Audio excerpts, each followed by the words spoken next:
got my Cadillac soul, no more swinging in the road. Try to speed limit, waiting at the neighbors. Let's just say. Alright, y'all, so what we talking about today? I got a spider on me. This thing about being outside, man, being with nature. Alright, so the question of the day: will Terence Crawford become a boxing GOAT, or has he hurt himself? You know, has he destroyed his chances by not taking certain fights at certain times? You know, he had the Pacquiao fight. Somebody commented and asked me on Instagram, when did he have the Pacquiao contract? You know, when did he have the Errol Spence contract? He had the Pacquiao. They sent him the Pacquiao contract. They offered him $10 million. Pacquiao was gonna get 40 for that fight, and him and Bob Arum apparently turned it down. Like, I think he said his team or his trainer or something turned the contract down, and Bob Arum as well denied the contract on Terence Crawford's behalf. So, you know, for people saying that he never had those contracts or he never had those fights to be signed, Errol Spence is a little different. Errol Spence offered him 60-40. I don't think they ever wrote up an actual contract. An actual contract for that fight. This is my neighbor over dealing with his dogs. It's crazy. Alright, y'all, so had to move because my neighbor came out, man. He was doing something with his kids and it was getting loud. So I don't think they ever wrote up an actual contract for the Errol Spence Terence Crawford fight. You know, I think it was just an offer to, you know, they were trying to fill out the fight to see if Terence Crawford was actually interested in the split, and if the split would work for both sides. And as we see, it didn't work for Terence Crawford. Terence Crawford didn't want to, I guess, risk losing to Errol Spence for that amount of money, because I do feel like if and when Errol Spence beats Terence Crawford, he's probably going to retire. I don't think he's going to move to 154. I think we'll get a rematch out of that fight if Errol Spence was to win the first one. I do feel like he would rematch Crawford, and then I think Crawford would ultimately retire after that, because I think his only other option would be, because I think it's going to play out like this. Errol Spence, when he beats Crawford, gets all the titles. He's going to move to 154. Man, as soon as I decided to do the video, now the dogs want to bark and the chickens is crowing, the planes is out, my chickens is over going ham. But I think he's going to ultimately move to 154. I think that Terence Crawford's only option after that would be, because it would depend on whether Errol Spence immediately drops the belts, or if he goes to 154 and tries to figure out if he can have success and holds those belts for about a year.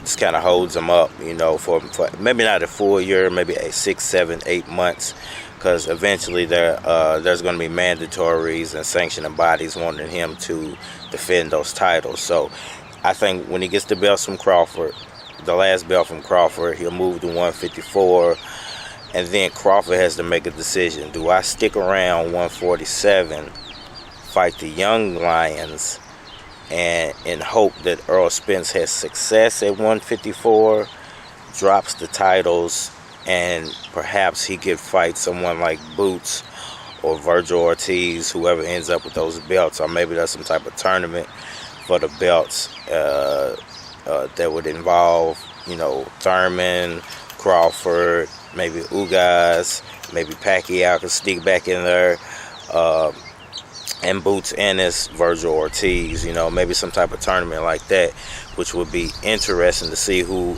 would end up with those belts. Now, I think that would dictate whether Terence Crawford would immediately retire or if he would stick around the sport for a while. Because I think if he takes 2 losses to Spence, his fans are going to turn on him. You know, he's already not very popular, so it's not going to help him sell more, you know, fights unless it's 2 really, really good, really close fights. It's not going to help him sell more fights. It's going to actually hurt him. So I think the 60-40 turn down was because Terence Crawford is scared of the risk that's involved in all of this stuff. And he should be, you know, he only has 1 title. He's not very popular. So if he loses, it's really going to tank his career. So for Terence Crawford, to me, I think it's going to come down to retirement or fighting the young guns if he loses. Now, I do have another video talking about what if he wins. You know, check that out if I put that out first or whenever I put that out. What if he wins? You know, I explained that in that video, so go check that video out. You know, that opens up another can of worms. You know, does he stick around 147? Because if he does win and win all those titles, he will eventually have to fight those young guns. You know, Errol Spence, I think all this is, and I keep saying that Errol Spence is taking this as a joke because I think he feels like he can get those belts. He can unify the division, and there's still plenty upside for him at 154, so he can go accomplish a lot more and make his GOAT status even more credible by going and accomplishing something at 154, where I don't know if Terence Crawford can pull off 154. You know, he's having such a hard go at 147, and I know some people will say, well, he's not getting his opportunities. Well, be honest with yourself. He's had all the greatest opportunities. Thurman's been out there. Spence has been trying to get him in the ring, and he only had 2 belts at that time, not 3. Pacquiao offered him, which would have been a huge fight. Josh Taylor, you know, Bob Arum wanted to set that up. That would have been a huge fight. So it's not like he hasn't had huge fight opportunities. He's had some pretty decent fights, but even at the biggest fights of his career, Kell Brook, you know, stuff like that, these guys were so past their prime, he shouldn't have been in the ring with them. He's an up-and-coming fighter who should have been fighting the best up-and-coming fighters. And I think at the end of the day, if it goes his way, he still got a decision to make. Do I stick around here? Do I fight the Bootses? Do I fight the Virgils? Or do I go to 154? And because I'm already taking risk fighting the Bootses and the Virgils, why not go to 154 and try to solidify myself even more at 154, which I don't think he can do. You know, I think it would hurt him. I just don't see the upside in Terence Crawford like I see the upside in Errol Spence when it comes to jumping weight. I think if he does unify, if he beats Errol Spence, it would benefit him more staying at 147. Even though I think he ultimately goes down to Boots, maybe even Virgil, but for sure Boots. And I think Errol Spence ultimately moves on to 154, even if he loses to Terence Crawford and doesn't unify 147. I think he will ultimately just move to 154 and still have success. You know, the Errol Spence Crawford fight could be a career killer for Terence Crawford. It could really be a career killer for him because he's stuck between a rock and a hard place. I don't think Terence Crawford is as talented as people have built him up to be, and I think he's waited too long into his career to start taking tough fights for it to work in his favor. Errol Spence is one thing, because Errol Spence is a good fighter, a great fighter, but he's just, to me, like the biggest of the welterweights. And I think he's learned how to use his size very well. And I think Terence Crawford is I just don't see the upside. And I think Spence, even if he loses, he's had such a huge fan base, his upside is still great, you know, even if he loses to Terence Crawford. That's why I think to him, all this is probably funny to him, you know, because he knows it really doesn't matter if he unifies the division. It doesn't matter if he gets all those titles. I can still move on to 154 and make millions of dollars for at least 2 to 3 more years, you know.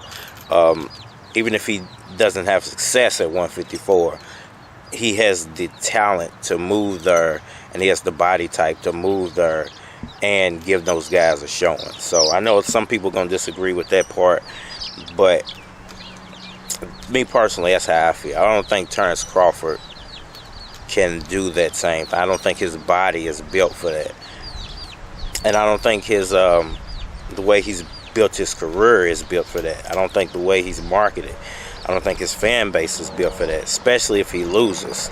If he wins, stick around 147. You ultimately go down to boots anyway. If you move to 154, I think those big guys are going to beat the crap out of you. You ultimately end up in a retirement situation anyway. Let me know what y'all think about that. I done rambled on for long enough.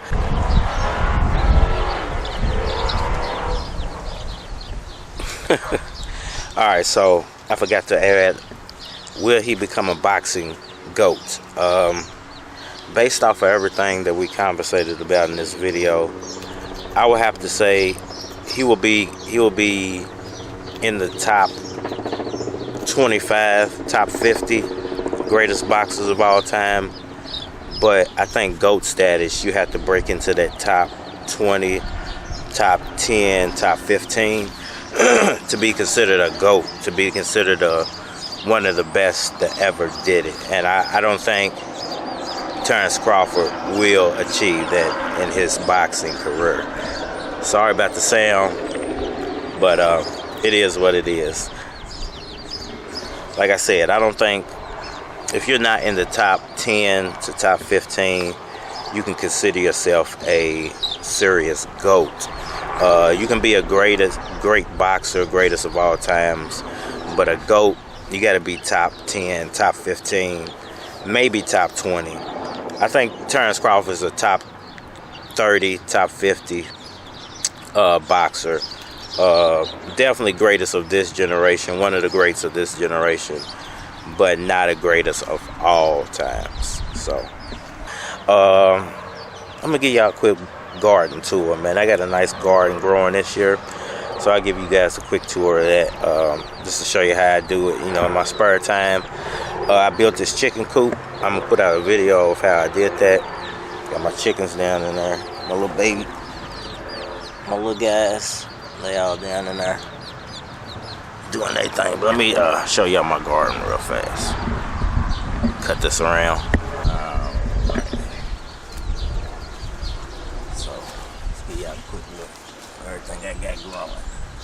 Got my garden bed that I built out of cinder blocks. Wind's blowing, you might not be able to hear me. Built that out of cinder blocks. I got, let me see, tomatoes in there. I got kale. I got collard greens. A bunch of onions back there. And the other one, I got cabbage, tomatoes, peppers. No, actually peppers, collard greens, and leeks. Over in that spot, I got, where it's red and black, I got my tomato plants growing, a few pepper plants, but they're small, they haven't come up.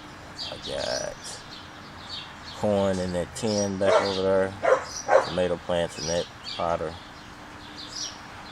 I got corn in that tin over there. I have a big thing right here. That's all sugar snap peas.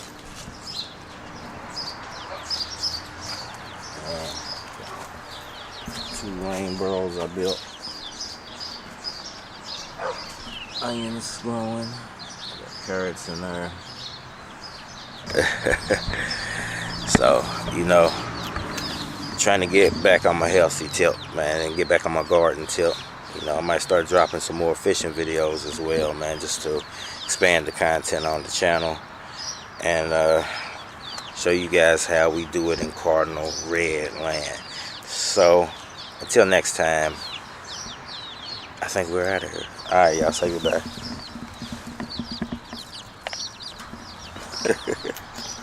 At the neighbors, let's just say I went and called my player partners. No more hollering at the boppers. If they bop it, I can't hang around.